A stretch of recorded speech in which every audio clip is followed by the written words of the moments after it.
Welcome back, my fellow pirate warriors. Today we're going to be talking about the 4 stages that I think are the best grinding spots for the souls. Now, if you haven't checked out my other video that I put out earlier with one of the 4 videos, and I forgive you if you haven't seen it, but basically souls are the new map that we're getting, the new currency to exchange to upgrade your characters, right? So obviously in the normal map, which you'll see here in the growth map, these are coins which you have to get. Obviously I used a ton of them because grinding a lot with these new characters. But on the soul map, it's basically you're basically limit breaking your character, right? So this map specifically, it is for everyone, as opposed to the growth map, which is per character. The soul map is for every single character on here. So if I switch from Luffy to Yamato, it'll still be the 1 out of 50. So you don't have to worry about doing this for, how many other characters, like, 30 plus characters or something like that. So you don't have to worry about doing that. But, there are different sizes per type of soul. So there are 3 different sizes. There is the small, the medium, and the large.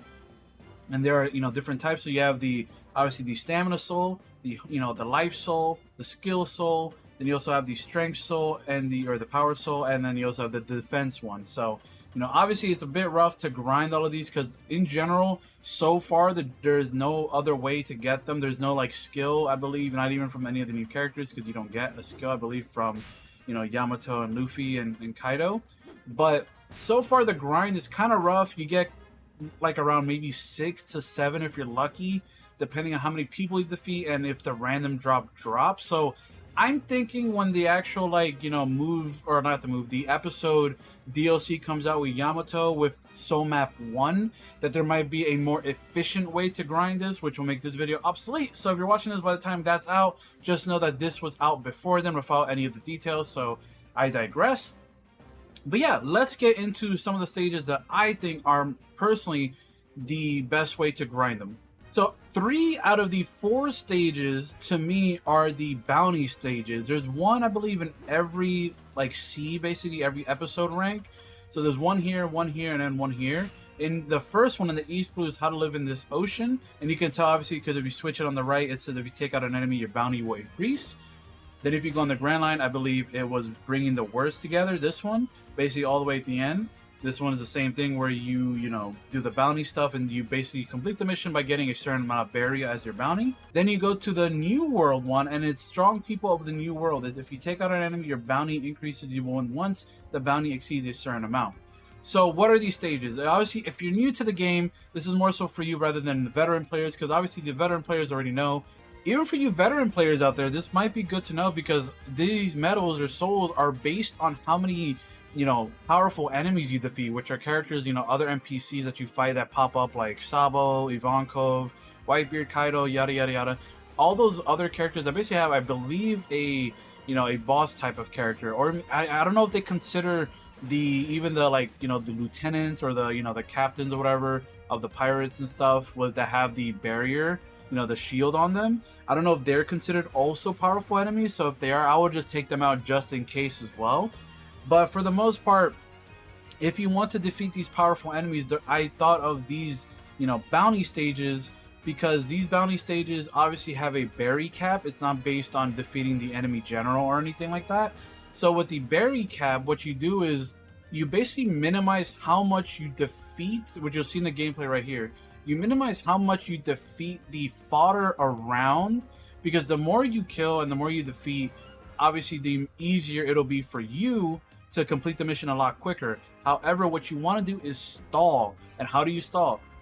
You stall by just specifically targeting the enemies that come out and that are marked on the map, which obviously in the beginning of the stage it'll tell you like, oh, defeat Kobe and company and raise your bounty. So that means Kobe came in with 4 other people. Usually it's around 5 at a time, I believe, 5 or 4.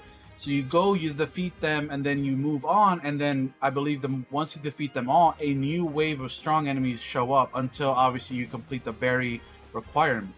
So obviously, maybe the easier the difficulty, if it's not based on how hard it is, because obviously with the normal rules in video games with drop rates and stuff like that, you might have to go with the New World, stage and actually do this one if you want to get like the higher tier of souls.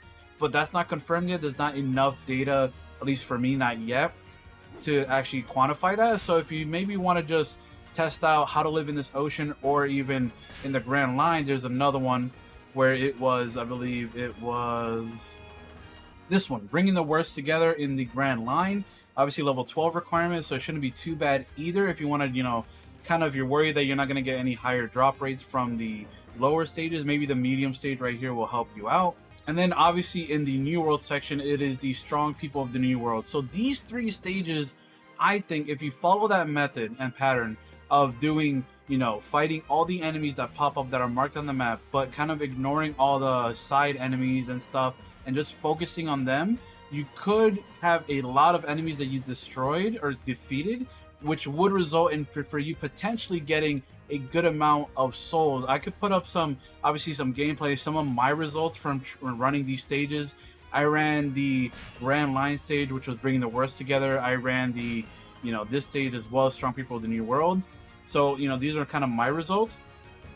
But the last stage that I can think of that would help and benefit all of you is potentially the last stage of the treasure log, the last stage to unlock and the last stage to complete. So obviously you wouldn't be here obviously until you complete everything else in the treasure logs, right? So this is essentially the end all be all stages for Pirate Warriors 4. And this stage has everything. You'll see the gameplay right here where I'm using Hybrid Kaido because it's a long stage. But this stage right here is probably the best in terms of just if you don't want to, you know, stall out and do like kind of a monotonous kind of feeling with just like kind of doing, you know, just specific people, that might feel a little slower for you, but it might benefit you. But if you want to do a feel of better completion and completing a stage and all that stuff, I think True Pirate Warriors might be the wave, because that stage you fight every single like big character. You fight Whitebeard and his commander with Ace, you fight Blackbeard with Burgess, you fight Kaido and Jack, you fight Big Mom Katakuri, you fight Garp, you fight, you know, Sengoku, you fight the 3, you know, you fight Fujitora, Akainu, Kizaru, you fight the 7 warlords, you also fight the, you know, Shanks, and you also fight Ivankov and Sabo. So there is a lot of enemies that pop up in there. So this stage right here, which you'll see my results from this stage here as well, is actually a pretty great stage to grind and see if you can get a decent amount of souls per run. But, you know, again, I think in general, the way they're grinding is right now, it's pretty rough. But for the most part, I think these 4 stages are probably your best bet for grinding in Pirate Warriors 4 for these solos. So with all that being said, hope you enjoyed. Make sure you leave a like and subscribe if you're new to the channel, and stick around because obviously we do have a lot more content coming out, because obviously when I'm done grinding, I do want to do gameplay showcases of these characters fully souped out. You know, maybe we can run through every single character. It'll be rough, but there's, you know, you got to see the potential of all these characters maxed out, right? It's not to grind them in general, but to get like from level 18 to, I'm assuming you're probably going to double that in strength. He's probably going to make a stage like this, True Pirate Warriors, look like nothing. Now, I know the question, and one more question before I go, is, you know, is the difficulty, you know, affecting the drop rate for the souls? I'm not entirely sure, because I did True Pirate Warriors on normal with Kaido, but then I ran, you know, ultra hard on the other stage and the other gameplay that I'm showing here too. And, you know, the results were, you know, about similar. And I'm not sure if the actual ultra hard thing might influence that, because I believe the drop rates are just straight up random. So I'm not sure entirely, but if you want to try and go on ultra hard or even hard, I will, you know, be my guest. Put that Indomitable Spirit skill, as many of you told me from the gameplay, because I was getting my ass beat in that gameplay. But all that being said, hope you enjoyed, and I'll see you all in the next one. Peace.